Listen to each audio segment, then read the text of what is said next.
नमस्कार दोस्तों, स्वागत है आपका अनुपम आईएएस एकेडमी पर। आज की वीडियो में हम महाराष्ट्र में जो भक्ति आंदोलन है उस आंदोलन को समझेंगे और इस आंदोलन से जुड़े हुए जो प्रमुख संत हैं उनके विषय में भी हम देखेंगे।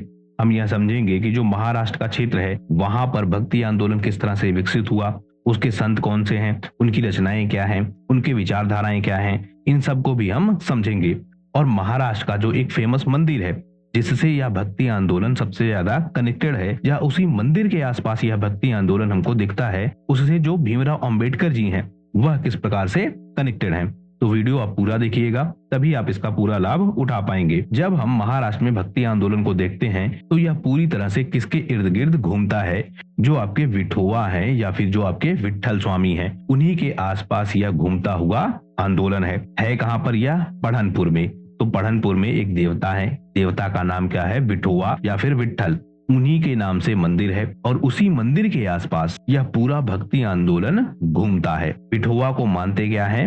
कृष्ण का अवतार मानते हैं। विठोवा का मंदिर पढ़नपुर यानी महाराष्ट्र का जो सोलापुर जिला है वहां पर हमको मिलता है। और सोलापुर को भक्ति आंदोलन की क्या कहा जाता है? राजधानी। यह आप ध्यान रखिएगा। जो भक्ति आंदोलन महाराष्ट्र में प्रारंभ हुआ, इसका मूल क्या था? मूल यह था कि जो सामाजिक भेदभाव है वह सामाजिक भेदभाव तेजी से बढ़ रहा था और उस सामाजिक भेदभाव को दूर करने के लिए यह आंदोलन मुख्यतः हुआ था। इस आंदोलन का जो मूल था वह क्या था? सर्वजन हिताय और सर्वजन सुखाय। आपने यह जो शब्द है इसे कई बार सुना होगा, सर्वजन हिताय और सर्वजन सुखाय। भीमराव अंबेडकर जी से भी यह शब्द आपने जुड़ा हुआ सुना होगा। तो इसमें बात क्या होती थी? हर जाति के लोगों को, हर वर्ग के लोगों को और हर लिंग के यानी मेल फीमेल को अलग किए बिना हर किसी को ईश्वर की भक्ति का अधिकार है। सबको ईश्वर की भक्ति मिलनी चाहिए। अब जो आपका भक्ति आंदोलन है इसमें भी दो चरण हैं।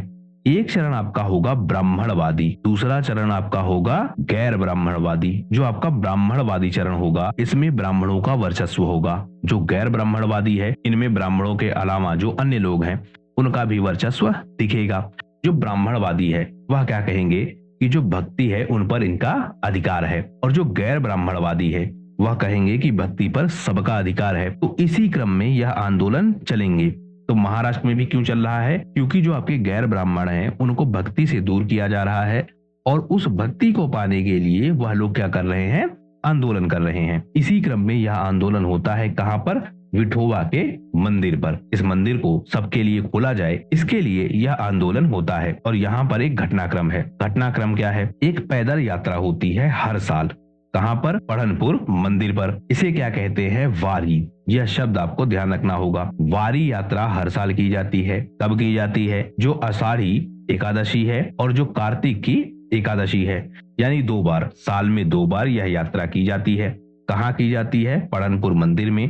क्या कहते हैं? वारी। तो हर साल यह यात्रा होती है। यह आंदोलन धीरे धीरे 2 भागों में बढ़ जाता है। जैसा मैंने आपको अभी बताया कि एक था आपका ब्राह्मणवादी संप्रदाय, दूसरा आपका गैर ब्राह्मणवादी संप्रदाय। यानी एक ग्रुप जो ब्राह्मणवादी व्यवस्थाओं को सपोर्ट करता था, दूसरा ग्रुप जो गैर ब्राह्मणवादी व्यवस्थाओं को सपोर्ट करता था, या हम कहें समता की बात करता था, हर किसी को भक्ति का अधिकार है, इस तरह की बात करता था। तो जो जातिगत व्यवस्थाएं थी वह व्यवस्थाएं बहुत दूषित थी और उसी का विरोध हो रहा था। कहां पर? पढ़नपुर के मंदिर पर। क्योंकि इसमें हो क्या रहा था? धीरे धीरे जो आपका विठोबा मंदिर है यहाँ पे जो आपके ब्राह्मण है यह ब्राह्मण अधिकार कर लेते हैं। इनका वर्चस्व ही धीरे धीरे बढ़ने लगता है और यह क्या करते हैं? जो दलित हैं, पिछड़े वर्ग के लोग हैं, इनको मंदिर में प्रवेश करने से ही रोक देते हैं। तो पढ़नपुर का जो मंदिर है वहां पर ब्राह्मणों का वर्चस्व हो जाता है। ब्राह्मण जो दलित है, पिछड़े वर्ग के लोग हैं, इनको मंदिर में प्रवेश करने से ही रोक देते हैं। इसलिए यह आंदोलन होता है। यहाँ पर एक संत है, संत का नाम क्या है? चोखा मेला। यह बहुत फेमस है। यह इस मंदिर में प्रवेश के लिए आंदोलन करते हैं और इसी आंदोलन के कारण यह सबसे ज्यादा फेमस है। जो आपका पढ़नपुर का आंदोलन है इसको वारकरी आंदोलन के नाम से भी जाना जाता है। मतलब एक ग्रुप है आपका वारकरी ग्रुप, दूसरा ग्रुप है आपका ब्राह्मणवादी व्यवस्था। वारकरी आंदोलन कहता है कि उनको समानता का अधिकार मिलना चाहिए, हर व्यक्ति को मंदिर में प्रवेश का अधिकार मिलना चाहिए। वहीं जो आपका ब्राह्मणवादी समाज है वह कहता है कि ब्राह्मणों को ही पूजा का एकाधिकार है। इसी बात को लेकर विवाद है। आधुनिक काल में भी हम देखते हैं कि जो आपके भीमराव अंबेडकर जी हैं वह इस मंदिर आंदोलन से कनेक्टेड हैं, क्योंकि यही जो आपका पढ़नपुर का मंदिर है इसमें ब्राह्मण, दलित जाति और जो आपके पिछड़े वर्ग के लोग हैं उनको प्रवेश नहीं देते हैं। तो भीमराव अंबेडकर भी इसी आंदोलन से जुड़ते हैं और कोशिश करते हैं कि जो आपके गैर ब्राह्मण हैं उनको भी मंदिर में प्रवेश दिया जाए। तो भीमराव अंबेडकर जी कनेक्टेड हैं किससे? पढ़नपुर मंदिर से। और पढ़नपुर मंदिर वारकरी आंदोलन के लिए बहुत फेमस है। फिर आपको दो संप्रदाय मिलेंगे, एक आपका वारकरी संप्रदाय, एक आपका धारकरी संप्रदाय। अब यहाँ पर बहुत छोटा सा अंतर है। अंतर कैसा? पीछे हमने देखा एक आपका वारकरी था, एक आपका था ब्राह्मणवादी। कुछ लोग यह समझते हैं कि जो आपका धारकरी संप्रदाय है वह पूरी तरीके से क्या है? ब्राह्मणवादी। लेकिन इनमें मूल अंतर है। मूल अंतर कैसा उसे हम समझते हैं। जो आपका वारकरी संप्रदाय है यह दरअसल उन लोगों को कहेंगे जो वारी करते हैं, यानी पदयात्रा करते हैं साल में 2 बार, जिसकी चर्चा भी हमने पीछे की। तो पढ़नपुर की जो पैदल यात्रा करते हैं उनको कहते हैं वारकरी संप्रदाय। और यह मानते हैं कि वास्तव में यही वास्तविक संप्रदाय है। कहां पर? विठोबा के मंदिर में। इनमें सबसे फेमस कौन है? ज्ञानेश्वर, नामदेव, एकनाथ, तुकाराम, यह सब बहुत फेमस है। यह कहते हैं कि जो जाति पाति की व्यवस्था है यह व्यवस्था ठीक नहीं है। समाज को समता के साथ रहना चाहिए, हर व्यक्ति को मंदिर में प्रवेश मिलना चाहिए और इसीलिए यह क्या करते हैं? पदयात्रा। तो आपका हो गया वारकरी संप्रदाय। दूसरा जो आपका है वह क्या है? धरकरी संप्रदाय। इस संप्रदाय में मुख्यतः हमको मिलेंगे ब्राह्मण, लेकिन जरूरी नहीं है कि जो ब्राह्मण धारकरी संप्रदाय में हैं वह सारे क्या करे? वारकरी संप्रदाय का विरोध। यानी धारकरी संप्रदाय में वह लोग हैं जो मंदिर में रहकर पूजा पाठ करते हैं या कर्मकांड से जुड़े हैं। हालांकि इसी संप्रदाय से बहुत सारे लोग उठेंगे जो कहेंगे कि जो गैर ब्राह्मण है उनका मंदिरों में प्रवेश नहीं होना चाहिए, लेकिन धारकरी संप्रदाय के सभी लोग ऐसा नहीं कहेंगे। तो यह अंतर आपको ध्यान रखना होगा। धारकरी संप्रदाय के अंतर्गत है कौन? ब्राह्मणवादी व्यवस्था के सपोर्टर, न कि पूरा धारकरी संप्रदाय था कैसा? ब्राह्मणवादी व्यवस्था का सपोर्टर। तो यह मूल अंतर है, इसको आपको ध्यान रखना होगा। अब हम देख लेते हैं जो प्रमुख संत हैं महाराष्ट्र में, उनकी जो प्रमुख रचनाएं हैं और उनके जो प्रमुख विचार हैं वह किस प्रकार से हैं और हमारी परीक्षाओं में क्या क्या तथ्य पूछा जाता है उसको हम देख लेते हैं। संत का नाम क्या है? निवृत्तिनाथ, और यह रहस्यवादी संप्रदाय के संस्थापक है। इन तथ्यों को हम हाईलाइट कर रहे हैं, आप केवल उन्हीं को देखिए, वही आपके लिए एनफ है। इससे ज्यादा आपसे नहीं पूछा जाएगा। यह कहते हैं कि जो आपका योग है और जो आपका ज्ञान है इनका समन्वय होना चाहिए। यह ज्ञानेश्वर के बड़े भाई और उनके गुरु हैं। तो ज्ञानेश्वर के गुरु कौन है? निवृत्तिनाथ, और रहस्यवादी संप्रदाय के यह संस्थापक है। फिर आपके हैं ज्ञानेश्वर, इनकी रचनाएं कौन सी है? एक आपकी ज्ञानेश्वरी, एक आपकी अमृतानुभव, एक आपकी चंगदेव प्रशस्ति। फिर आपके हैं नामदेव, इनकी एक रचना है अभंग।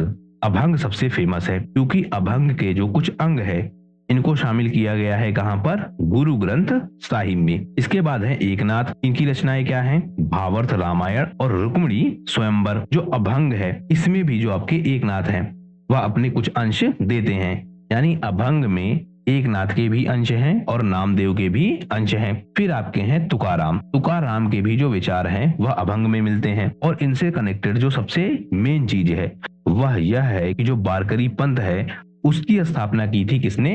तुकाराम ने। फिर आपके हैं रामदास स्वामी, इनकी रचनाएं कौन सी है?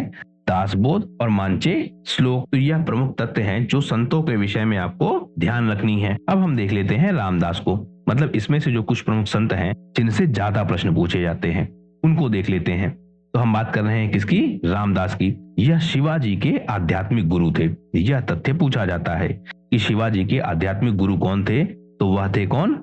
रामदास। इन्होंने अपनी रचना की है, रचना का नाम क्या है? दासबोध। यह तथ्य भी इंपॉर्टेंट है। और जो आपका परमार्थ संप्रदाय है उसकी इन्होंने स्थापना की है। तो शिवाजी के गुरु हैं, दासबोध की रचना की है, परमार्थ संप्रदाय की स्थापना की है। यह कहते थे कि एक पत्थर की पूजा होती है तो दूसरे को पैरों तले रौंदा जाता है। अगर एक पत्थर में भगवान है तो दूसरे पत्थर में भगवान क्यों नहीं है? यानी यह कहते हैं कि अगर एक पत्थर में भगवान है तो सारे पत्थरों में भगवान है, या उस पत्थर में भी भगवान है जिसे पैरों से रौंदा जा रहा है। तो यह रामदास का विचार हो गया। आपको मेन क्या ध्यान रखना है, शिवाजी के आध्यात्मिक गुरु, दासबोध की रचना और परमार्थ संप्रदाय के संस्थापक, यह रामदास से कनेक्टेड है। कुछ और संतों को हम देखें, जैसे आपके शंकरदेव। अब हम बात कर रहे हैं कि जो महाराष्ट्र के बाहर फेमस संत हैं, तो हम बात कर रहे हैं किसकी, शंकरदेव की। शंकरदेव कहाँ फेमस है, असम के क्षेत्र में, और इन्होंने एक संप्रदाय की स्थापना की है, शरण संप्रदाय। तो आपको सिर्फ इतना ध्यान रखना है, शंकरदेव असम के संत हैं, शरण संप्रदाय की स्थापना की है। कनेक्टेड किससे हैं, कृष्ण भक्ति शाखा से। इसके अलावा इन्होंने नामधर नामक एक सामुदायिक स्थल की स्थापना की है, जहां पर भक्ति नाटक और बरगीत यानी कि धार्मिक गीत गाए जाते हैं। मुख्यतः आपको केवल इतना याद रखना है कि कहां से हैं यह, असम से, और एक शरण संप्रदाय की इन्होंने स्थापना की है। इसके बाद दूसरे प्रमुख संत नरसिंह मेहता, इनसे संबंधित भी पूछा जाता है। यह कहाँ के हैं, गुजरात के। सबसे मेन आपको यही याद रखना है। नरसिंह मेहता को गुजरात का क्या कहा जाता है, मीरा। यह भी इंपॉर्टेंट फैक्ट है। और यह किससे कनेक्टेड है, कृष्ण भक्ति शाखा से, क्योंकि गुजरात का इन्हें मीरा कहा जा रहा है। और मीराबाई किससे कनेक्टेड थी, कृष्ण भक्ति शाखा से। इनका एक भजन है, भजन कौन सा है, वैष्णव जन तो तेने कहिए, और यह भजन गाते थे कौन, महात्मा गांधी। तो नरसिंह मेहता का जो भजन है वैष्णव जन, यह भजन गाते थे महात्मा गांधी। और यह प्रश्न भी बार बार आपसे पूछा जाएगा। तो यह नरसिंह मेहता से जुड़े हुए प्रमुख तथ्य हो गए। कुछ और संतों को हम देख लेते हैं और उनके जो विचार हैं उनको देख लेते हैं। जैसे एक आपका है श्री संप्रदाय, इसकी स्थापना किसने की है, रामानुजाचार्य ने, और इनका मत क्या है, विशिष्टाद्वैतवाद। फिर आपका है ब्रह्म संप्रदाय, इसकी स्थापना किसने की है, माधवाचार्य ने, यह द्वैतावाद की बात करता है। सनक संप्रदाय, यह पूछा जाता है, इसकी स्थापना किसने की है, निम्बार्क ने, और यह द्वैताद्वैत की बात करता है। रुद्र संप्रदाय, इसकी स्थापना की है वल्लभाचार्य ने, यह शुद्ध अद्वैत की बात करता है। स्मृति संप्रदाय, इसकी स्थापना की है कृष्णाचार्य ने। उसके बाद मध्य गौड़ी संप्रदाय, जिसकी रचना की है चैतन्य महाप्रभु ने। इसके बाद एक शरण संप्रदाय, जिसकी स्थापना की है शंकरदेव ने असम के क्षेत्र में। तो यह सारे प्रमुख तथ्य हैं जो हमने एक जगह भी देख लिए। अब यहाँ आप इसको देख लीजिए, द्वैताद्वैत, विशिष्टाद्वैताद्वैत, शुद्ध अद्वैत और अद्वैत। अंतर सिर्फ यह है कि कुछ लोग कहेंगे ब्रह्म और आत्मा एक है, कुछ लोग कहेंगे अलग है। जैसे द्वैतवाद अलग अलग कहेगा, द्वैताद्वैत अलग भी है और अलग नहीं भी है, शुद्ध अद्वैत दोनों अलग अलग हैं बिल्कुल, पर दोनों है भी। तो इस तरह अलग अलग विचार हैं। इस चार्ट को आप जरूर ध्यान रखिएगा, यहाँ से एक प्रश्न तो कम से कम जरूर पूछा जाएगा। तो इस तरह जो भक्ति आंदोलन है उसको हमने पूरा देख लिया है। इसके हमने इससे पहले 2 पार्ट और किए हैं। पहले पार्ट में हमने उन प्रमुख संतों को रखा है जिनकी विचारधारा बहुत इंपॉर्टेंट है। दूसरे पार्ट में हमने उन प्रमुख संतों को रखा है जिनसे जुड़े तथ्य या फिर संप्रदाय पूछे जाते हैं सबसे ज्यादा। तीसरे पार्ट में हमने उन संतों को रख लिया जो भारत के अन्य क्षेत्रों में, जैसे गुजरात का क्षेत्र है, यानी जो भारत का पश्चिमी क्षेत्र है, या फिर भारत का जो बहुत पूर्वी क्षेत्र है जहां पर भक्ति आंदोलन इतना ज्यादा फेमस नहीं था, वहां पर जो प्रमुख संत हैं वह कौन कौन से हैं उनको देख लिया। तो इस तरह 3 वीडियो में हमने पूरे भक्ति आंदोलन को कवर कर लिया है। इसके जो प्रमुख संत हैं, उनके जो विचार हैं, उन सबको कवर कर लिया है। इससे ज्यादा आपसे परीक्षाओं में नहीं पूछा जाएगा। तो इस वीडियो में फिलहाल सिर्फ इतना ही। वीडियो को पूरा देखने के लिए आपका बहुत बहुत धन्यवाद। इस वीडियो को ज्यादा से ज्यादा लोगों तक शेयर कीजिए, जिससे ज्यादा से ज्यादा लोग इसका लाभ उठा सकें। आशा करता हूँ यह वीडियो आपको पसंद आया होगा और आपकी परीक्षा के लिए उपयोगी होगा।